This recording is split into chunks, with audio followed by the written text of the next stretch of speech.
Sanibonani, ngiyanibingelela nonke. Namhlanje ngifisa sikhulume ngomkhuba obusuwenzeke kakhulu ku-TikTok and abanye basaqhubeka bawenza. Le nto yokuthi kuye kwaba nesikhathi lapho ku-TikTok abantu abaqala umkhuba omubi ukuthi bevula ama-platform abo ukuthi kube yinkundla yokuthi bedelele iqhawe likaMaskandi, idlamlenze umfokaMpungose. Kuyaziwa abantu abaqala le nto leyo bebeyibhebhezela ukuthi iye phambili. Kodwa into ebengiyibona, umuntu bengena kwenye i-live yomunye nje umfo owaziwayo obedumile, obehlala nje ezimelele igama laKhuzani usuku nosuku. 2022 yophela, 2023 ilo nyaka uza ngapha nje before uKhuzani akhiphe 2024. Bayaziwa nabalandeli nqwaba abamlandelayo abamfollowayo abathanda nje loo nto leyo ukuthi nje umsebenzi wakhe ukudicela phansi uKhuzani, content yakhe nje Khuzani this, Khuzani that, yonke nje content yakhe.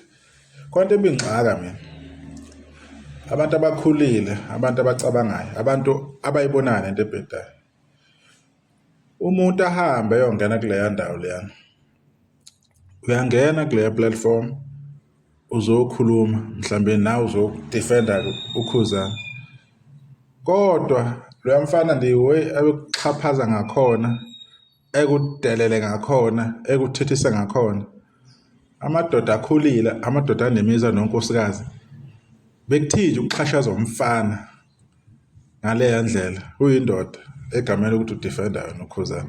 Bekukuthini nje uzoyizehlisa isithunzi? Yes, bemdelela uKhuzani, kodwa ibithini into ngoba la mfana abekanikaani i-chance, especially uma uzokhulumela uKhuzani or umbuza ngezinto ubala ukhahla engafuni lutho, bengakuniki nokunika nje i-chance.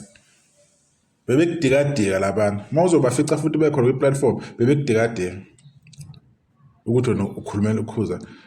Lo ayemkhulumela behlala emuhle emehlweni akhe, leyo ndoda enebala ekhanda, umuntu o-perfect ngayo yonke indlela. So abantu baqhubekile lokhu bengena phansi, bengena beyoxhashazwa, benziwe ilima, bemenyezwa.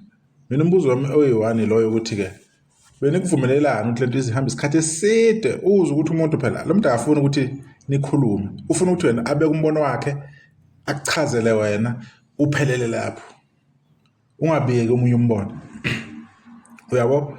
So lo muntu loyo yini ozoyikhuluma naye because ufuna ukuzwa ivoice yakhe, angaphendulani nawe, yena lokho akushoyo uzitshela ukuthi ukushila yena uyinsizwa kuphela lapho. Manje uyinsizwa kanjani uhamba ugwaca, uhamba uvika, ungaveli, ungahambi noma yikuphi lapho othanda khona, uyinsizwa kanjani? Yini ahlala apha ahlala khona, angaphumeli obala, akhombise ukuthi lezi asuke yikhuluma kanendaba nazo. La bantu asuke bathuka babizwa yonke ihlambe ngaphansi kwedwaba zomama babo. Usuke kwenzelani lokho? Abanye sebeze baye kumsebenzi ukuthi hayi sizokwenza content ekanjalo yokuthi uKhuzani. Akekho umuntu ophilayo ekhanda ongahlala usuku lonke ku-live the whole day. Umuntu ophilayo onempilo, impilo eserious, owenza izinto empilweni, akekho umuntu ongenza loo nto leyo. Ngiyaphika, leyo nto leyo angeke yenzeke. Kodwa bayakwazi, umuntu umthola ngo-12 ebusuku, uyavuka ekuseni uthi uyabheka emini ngo-10 online, ubhizi, uKhuzani this, uKhuzani that. Uthole namanye abantu kuma-live, ingase siyenayo lo mfana loyo, kwamanye ama-live thola mhlawumbe nama-Blue Nation ayakhuluma, bayangena lo uhlangothi, ukhuluma kanjani nomuntu ongekavumi lutho ngoKhuzani? Yini lesuke niphikisana yona? Yini lenisuke nifuna ukuthi nifike kuyona? Because akekho umuntu ovumayo laphana wakulolu hlangothi, abavumi lutho. Noma athi i-album yaKhuzani ishayiwe emnandi, uzokutshela, uzophuma umuntu athwiste leyo nkulumo leyo, angeke asho ukuthi hayi uyishayile imnandi lutho. Uzogudla athi hayi kuma-trending songs kuhlala ibani, bona khathi kuphuma umjolo bayakuphikisa lokuthi iya-trend ngoba imnandi. Sebeyajika futhi this year. Manje uphikisana kanjani nomuntu ongahlala entweni yodwa? umuntu ongastick eqinisweni phela zu3 bona ingoma lapha ezenza lo indawo yokutrend ile ephume nolwana ile enomahu ilena sebeyiphusha ke ngathi singelike yokuthiwa ngazi sigade ini yizo nje go3 kuphela yona nto abayenzile nje le esikhulumisa kangaka ngalezo zingoma lezo ezo3 sengaze kushe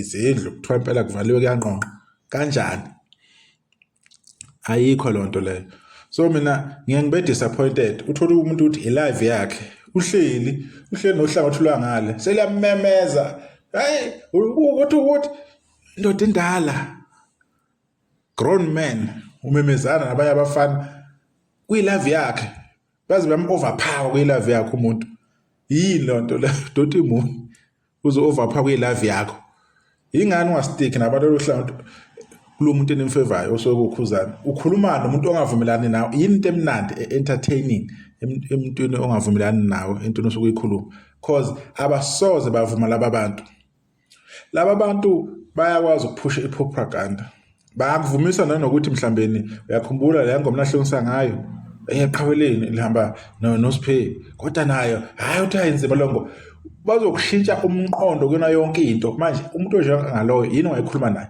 ingani ngakhulumini nodwa nikhuluma language J1 labese lihlane nabo noma nizwe nikhalela ukuthi manje i-live yeni izoba naba viewers amancane abazoyibuka if kube njalo akube njalo ikuphi inkinga ngoba abanye sebeze bagive up bashintsha nama content egameni lokuthi bafuna yini ukuthandwa bafuna ukuba in the middle abafuna ukucacisa ukuthi bamephi manje lonto le yayingiphoxa kakhulu mina ukuthi uzokhaca abantu ngenhlamba ayikho into abayincoma ngeqhawe lakho bakhuluma izinto ezibhedayo ulokhu uhleli lokhu nimemezana awusa-understand kwenzakalani manje ugcina usuyibuza ukuthi inhloso ulisupporta kanjani iqhawe ngaleyo ndlela leyo ekubeni ingekho into ethize ngisho A1 lo muntu ungambiza ezokwi-live yakho uthi i-album yakhuzana imnandi athi yiphi hit ame nje lapho ngaleso sikhathi bona akunangisho eyodwa esondela kwi-hit kunama-theme kuphela akunangisho eyodwa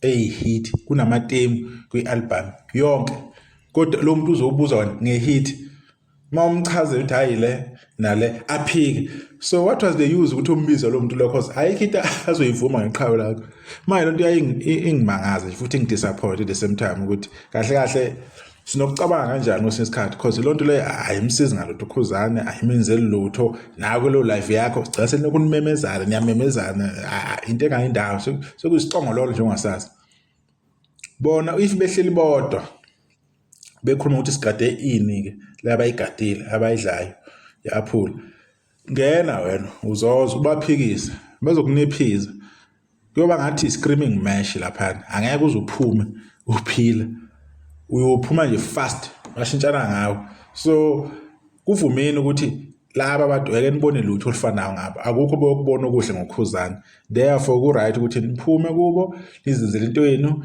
niyiphushele umsebenzi wenu vele kuma comment bazongena bekhuluma abakukhulumayo bethukise umsebenzi wabo lokho kunganikhathazi iyona ndlela abayiyona badala ke nje kanjalo futhi nje bayi-team ngendlela abasebenza ngayo ukuthi nje hayi siyathuka thina siphikisa yonke into egameni likakhuzane ayikho into ehle soyivuma manje abantu abanjengalabo akumelanga nezikhathaze ngabo nina lokhu niba invite kuma live wenu ukuniphikisana nabo because akukho enokuthola umsebenzi wabo ukuphikisa so ngiyimina nje angiboni nje ngaze ngixake ngabo nani kanjalo ma-blue nation lapha nikhona enike nibe khona ko TikTok aweniphume kulabo bantu la ninake into yenu niphushe umsebenzi weqo ningeke khona ufuna ukuthanda ukulikhanda ukungalo obungayendawo ngiyabona.